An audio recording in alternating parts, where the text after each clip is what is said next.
Saudara-saudara yang kekasih, jemaat Tuhan yang kami kasihi, selamat hari Minggu, selamat beribadah dalam ibadah online.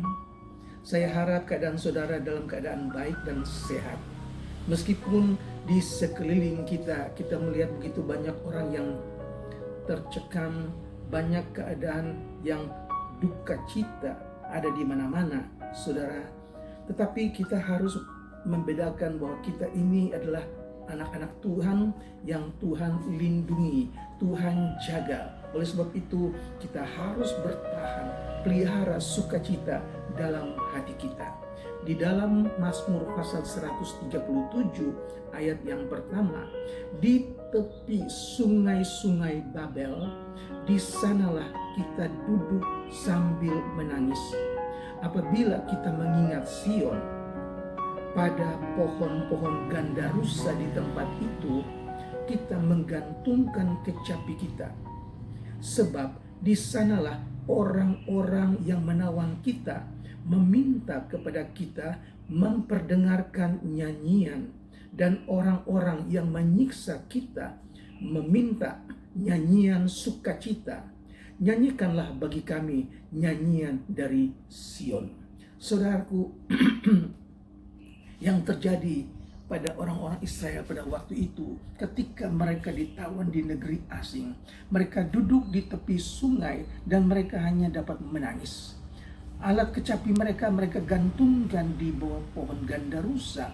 Dengan kata lain, tidak ada lagi suara-suara pujian, tidak ada lagi nyanyian sukacita. Yang ada adalah rasa tertekan, rasa berat, tawar hati, hambar, saudara. Kalau kita mengalami hal-hal yang demikian, firman Allah ingatkan supaya kita belajar bersandar kepada Tuhan. Dalam Kejadian pasal yang keempat, ayat yang keenam, ketika Kain merasa kecewa bahwa persembahannya tidak diterima oleh Tuhan, maka timbul rasa tertekan, malah dikatakan tawar hati. Hatinya menjadi hambar. Dalam ayat yang ke-6, firman Tuhan kepada Kain, "Mengapa hatimu panas dan mukamu muram? Apakah mukamu tidak akan berseri jika engkau berbuat baik? Tetapi jika engkau tidak berbuat baik, dosa sudah mengintip di depan pintu. Ia sangat menggoda engkau, tetapi engkau harus berkuasa atasnya." Haleluya, saudara. Ketika kita mengalami hati yang sukar, tertekan, bahkan dikatakan tawar hati sekalipun, firman Allah katakan dosa sudah mengintip di depan pintu hati kita. Tetapi kita harus menguasai hati kita, harus kita kuasai pikiran kita. Firman Allah katakan bahwa kuasailah dirimu dan jadilah tenang supaya kamu dapat berdoa. Ketika kita tidak dapat menguasai diri, kita tidak menguasai hati kita, maka yang terjadi adalah seperti Kain. Dia akan berbuat dosa, dan ini yang tidak kita inginkan sebagai orang-orang percaya. Dalam Mazmur 138 ayat 7 dan ayat yang ke-8, Mazmur 138 ayat 7 dan ayat yang ke-8 dari Daud. Ayat yang kedua saya baca, "Aku hendak bersyukur ke arah bait-Mu yang kudus dan memuji nama-Mu oleh karena kasih-Mu dan oleh karena setia-Mu, sebab Kau buat nama-Mu dan janji-Mu melebihi segala sesuatu. Pada hari aku berseru, Engkau pun menjawab aku. Engkau menambahkan kekuatan dalam jiwaku." Puji Tuhan, kiranya pengalaman Daud juga bisa menjadi pengalaman kita. Pada hari kita berseru kepada Tuhan, Tuhan menjawab kita, dan Tuhan menambahkan kekuatan di dalam jiwa kita. Saudara, ketika kita tidak lagi merasakan sukacita, ketika kita tidak lagi merasakan sesuatu yang menyenangkan Tuhan, maka kita perlu belajar seperti Daud. Datang kepada Tuhan, berseru kepada Tuhan, dan berkata, Tuhan, pada waktu aku berseru, pada hari itu Engkau menjawab aku, dan Engkau memberikan kekuatan dalam jiwaku. Haleluya, saudara. Belakangan kita dihimbau supaya jangan kita terpaku dengan berita-berita virus corona yang setiap hari bertambah-tambah orang sakit, bertambah-tambah orang mati, saudara. Kita diminta supaya jangan perhatikan lagi virus corona. Kita lagi perhatikan firman Tuhan. Kembali kepada firman Tuhan. Karena firman Tuhan akan membuat kita menjadi kuat. Dalam Mazmur 42 ayat yang ke-6 dikatakan sampai 2 kali, ayat 6 dan ayat 12. Dia katakan, mengapa engkau tertekan, hai jiwaku, dan gelisah di dalam diriku? Berharaplah kepada Allah, sebab aku akan bersyukur lagi kepadanya, penolongku dan Allahku. Ayat yang ke-12 diulangnya sama seperti ayat yang ke-6.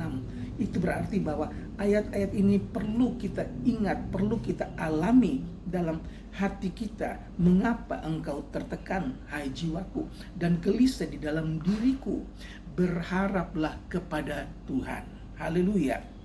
Bersyukurlah kepada Tuhan yang menjadi penolongku. Dia Allahku. Haleluya. Ketika kita hanya melihat berita-berita televisi, berita-berita kematian, berita-berita orang sakit, hati kita menjadi ciut. Akhirnya kita merasa kita juga seperti sedang sakit. Rasanya sesak nafas, rasanya panas, badan itu mulai panas. Tapi itu hanya satu sugesti, saudara. Kita belajar dari firman Tuhan. Kuasai diri dan jadilah tenang. Jika engkau tawar hati pada masa kesesakan, kecillah kekuatanku. Kita harus datang kepada Tuhan dan minta, Tuhan, kuatkan aku. Efesus pasal 4 ayat 27 dikatakan, jangan beri kesempatan kepada iblis. Mengapa? Karena iblis datang hanya untuk mencuri, membunuh, dan membinasakan. Tetapi Yesus berkata, aku datang supaya mereka mempunyai hidup dan mempunyainya dalam segala kelimpahan. Saudara tinggal pilih, mau datang kepada iblis atau mengikut Yesus. Yesus yang memberi hidup dan hidup dalam kelimpahan. Sebelum Yesus naik ke sorga, dia katakan di dalam Injil Yohanes pasal yang ke-14, dia katakan, aku akan minta kepada Bapa dan ia akan memberikan kepadamu seorang penolong yang lain, supaya ia menyertai kamu selama-lamanya. Ia akan menyertai kamu dan ia akan diam di dalam kamu. Haleluya. Ketika kita percaya, Tuhan lengkap kita dengan kuasa, yaitu Roh Kudus. Firman Allah katakan Roh Kudus menyertai kita selama-lamanya. Roh Kudus itu tinggal di dalam kita dan diam di dalam kita. Oleh sebab itu, Yakobus 4 ayat 7 katakan, karena itu tunduklah kepada Allah dan lawanlah iblis, maka ia akan lari daripadamu. Iblis itu harus kita lawan. Kita berani lawan iblis karena kita mempunyai kuasa yang dari Tuhan. Haleluya. Ketika kita percaya kepada kita diberi kuasa, dalam 1 Yohanes pasal 4 ayat 4 katakan, kamu berasal dari Allah, anak-anakku, dan kamu telah mengalahkan nabi-nabi palsu itu, sebab roh yang ada di dalam kamu lebih besar daripada roh yang ada di dalam dunia. Orang-orang percaya, orang-orang Kristen, kita harus sadar bahwa Tuhan diam di dalam kita. Roh Kudus diam di dalam kita. Dan kalau kita sadar kita mempunyai kuasa, kita dapat melawan iblis. Dia yang berjalan keliling seperti singa yang mengaum-ngaum, mencari mangsa untuk dapat ditelan. Tetapi kalau kita andalkan Roh Kudus, kalau kita penuh dengan Roh Kudus, kita dapat melawan iblis, kita akan usir dia. Dia akan lari dari kita. Kapan kita menerima Roh Kudus? Dalam Kisah Rasul pasal 1 ayat 8 katakan, dan kamu akan menerima kuasa kalau Roh Kudus turun ke atas kamu. Dan kamu akan menjadi saksiku di Yerusalem, di Yudea, Samaria, bahkan sampai ke ujung bumi. Haleluya, saudara-saudara. Beritakanlah bahwa saudara ini adalah umat Tuhan, menjadi saksi Tuhan dimanapun saudara berada. Haleluya. 1 Tesalonika 5 ayat 16 katakan, bersukacitalah senantiasa, tetaplah berdoa dan mengucap syukur dalam segala hal. Kita harus imani firman Tuhan, percaya firman Tuhan. Kalau kita percaya firman Tuhan ajar kita supaya bersukacitalah senantiasa. Berarti di waktu senang, di waktu susah, di waktu keadaan yang seperti sekarang ini, kita harus bersukacita. Jangan sampai kita tawar hati. Kalau kita tawar hati, kita akan menjadi lemah. Ketika kita lemah, hati kita lemah, tubuh kita lemah, maka kita gampang sekali terjangkit dengan virus-virus. Bahkan kita gampang sekali diikat oleh kuasa-kuasa iblis. Haleluya. Roma 8 ayat 28 dikatakan, kita tahu sekarang bahwa Allah turut bekerja dalam segala sesuatu untuk mendatangkan kebaikan bagi mereka yang mengasihi Dia, yaitu bagi mereka yang terpanggil sesuai dengan rencana Allah. Puji Tuhan, saudara-saudara, Allah tidak pernah salah. Walaupun keadaan yang sukar, keadaan yang sulit, tapi itu semuanya baik buat kita. Kita mempunyai pengalaman yang baru, beribadah dalam ibadah online, dan Allah membuat segala sesuatu indah pada waktunya. Filipi 4 ayat 4 katakan, bersukacitalah senantiasa dalam Tuhan. Sekali lagi kukatakan, bersukacitalah. Puji Tuhan, diingatkan kembali dalam surat Filipi supaya jemaat Tuhan bersukacitalah senantiasa. Di dalam keadaan susah, di waktu dalam keadaan senang, kita harus memiliki sukacita. Kenapa? Sukacita itu penting karena sukacita itu berasal dari Allah. Nyanyian lama katakan, sukaan dari Tuhan itu kuatku. Nah, saudara, ketika hati kita bersukacita, kita bisa menyanyi. Tapi kalau sukacita sudah hilang, yang tinggal hanyalah tawar hati. Orang yang tawar hati, dia hanya menangis, dia hanya menunggu nasib. Tetapi orang yang kuat, yang ada sukacita, ada jalan keluar. Haleluya. Sukacita itu penting karena sukacita itu berhubungan dengan keselamatan yang dari Allah.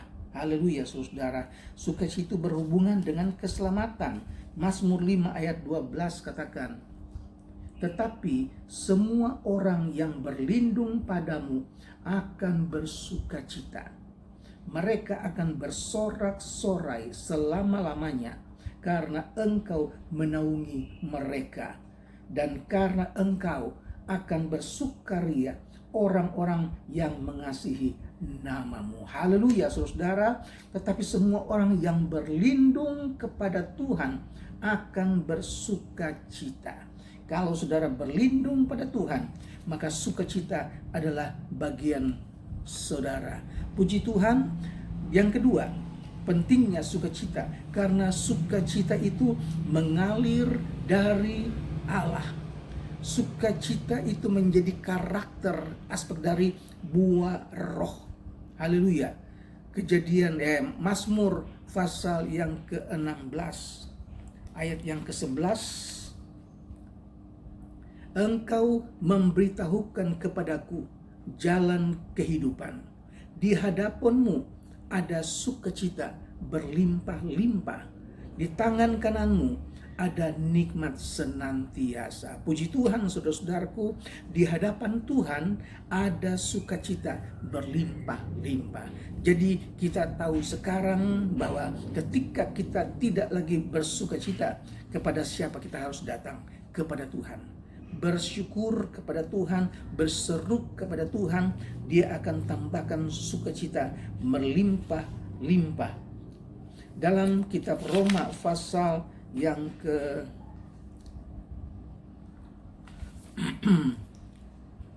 15 ayat yang ke-13.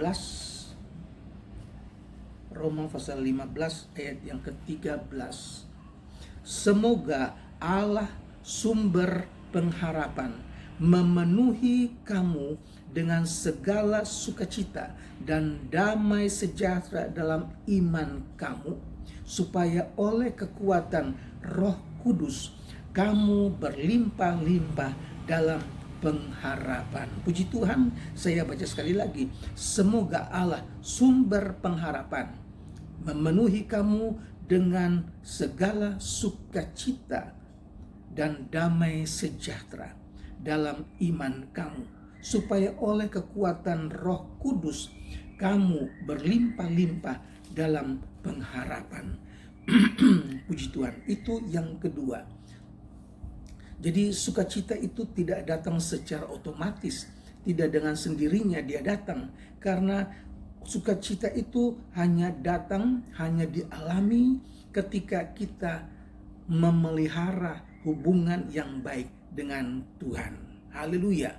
Dan yang ketiga, sukacita itu datang karena hubungan kita erat dengan Allah, dan sukacita yang kita peroleh itu tidak dapat dimusnahkan dengan keadaan sakit, dengan penderitaan, ataupun dengan keadaan yang sukar sekalipun. Saudara, teringat saya pengalaman dari Paulus dan Silas, dicatat dalam Kisah Rasul pasal 16 ayat 23 mulai. Dan setelah mereka berkali-kali didera, mereka dilemparkan dalam penjara. Kepala penjara memerintahkan untuk menjaga mereka dengan sungguh-sungguh. Sesuai dengan perintah itu, kepala penjara memasukkan mereka ke ruang penjara yang paling tengah dan membelenggu kaki mereka dalam pasukan yang kuat. Tetapi kira-kira tengah malam, Paulus dan Silas berdoa dan menyanyikan puji-pujian kepada Allah, dan orang-orang hukuman lain mendengarkan mereka. Akan tetapi terjadilah gempa bumi yang hebat, sehingga sendi-sendi penjara itu goyah. Dan seketika itu juga terbukalah semua pintu dan terlepaslah belenggu mereka semua. Puji Tuhan, saudaraku, ketika kita memuji Tuhan dalam keadaan yang sukar sekalipun, maka kuasa pujian yang kita naikkan kepada Tuhan akan mendatangkan kuasa, akan mendatangkan mujizat. Segala belenggu-belenggu yang berat itu terlepas. Segala beban-beban yang berat itu pun terlepas. Rasa tertekan, rasa tawar hati pun terlepas, dan kita bebas dari Tuhan.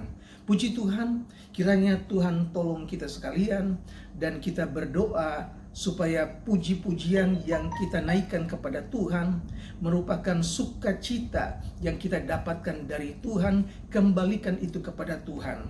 Naikkan syukur kepada Tuhan, bersukacitalah senantiasa di dalam Tuhan. Puji Tuhan, saudara-saudara, kita berdoa supaya kiranya Tuhan lalukan malapetaka virus corona ini dalam waktu dekat. Tuhan tolong kita semua, Tuhan jaga, Tuhan lindungi, dan biar kita dapat merasakan campur tangan Tuhan. Dia adalah kota benteng perlindungan kita. Haleluya. Mari kita berdoa. Bapa yang ada di dalam surga, kami datang kepadamu ya Tuhan.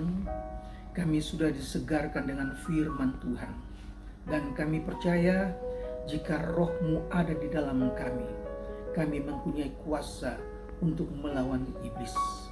Tambahkan sukacita dalam kami ya Tuhan, biar kami tidak terpengaruh dengan berita-berita yang menakutkan dunia ini. Iblis mengikat kami, tetapi kami mempunyai kuasa yang dari Tuhan. Roh yang ada di dalam kami lebih besar dari roh yang ada dalam dunia ini. Oleh sebab itu Tuhan, kami berdoa, Tuhan lindungi, Tuhan jaga, bentengi jemaat semuanya Tuhan Yesus, rumah tangga Tuhan berikan kekuatan, kesehatan, tambahkan semangat, sukacita, supaya mereka dapat datang kepada Tuhan, menikmati kembali hadirat Tuhan. Terima kasih Tuhan, kami berdoa buat mereka yang sakit. Kami berdoa untuk Bapak Pendeta Fikri yang minta didoakan untuk orang tua papanya dan mamanya yang sudah lanjut usia. Tuhan, Engkau berikan mereka kesehatan, berikan mereka kekuatan, tambahkan iman percaya ya Tuhan, bahwa mereka adalah milik-Mu Tuhan Yesus. Engkau jaga dan pelihara, khususnya buat Pendeta Fikri, istri dan anak-anak. Biar mereka juga senantiasa bersandar dan berharap hanya kepada-Mu Tuhan. Kami berdoa mungkin untuk ada jemaat lain yang sakit, Tuhan jamah, sembuhkan di dalam nama Yesus. Khususnya jemaat yang belum bekerja, yang sedang mencari pekerjaan, yang tidak bekerja Tuhan, Engkau buka jalan. Di dalam Yesus tidak ada perkara yang mustahil. Kami tetap percaya pertolongan kami hanya dari Tuhan. Memberkati umat-Mu Tuhan Yesus, memberkati juga pekerjaan-pekerjaan mereka yang sedang bekerja, berikan kesehatan, lindungi mereka dari hal-hal yang tidak berkenan kepada Tuhan, dan tambahkan iman percaya mereka. Terpujilah nama-Mu Yesus. Kami mengucap syukur jemaat-jemaat yang sudah mengambil waktu untuk berdoa bersama-sama. Kami mohon Tuhan, kiranya hadirat Tuhan nyata ketika kami datang kepada-Mu Tuhan Yesus. Kami serahkan hidup kami ke dalam tangan Tuhan. Engkau yang memiliki hari esok. Terpujilah nama-Mu Yesus. Dengar doa kami. Kami panjatkan, kami minta di dalam nama Tuhan Yesus Kristus. Haleluya. Amin. Tuhan memberkati.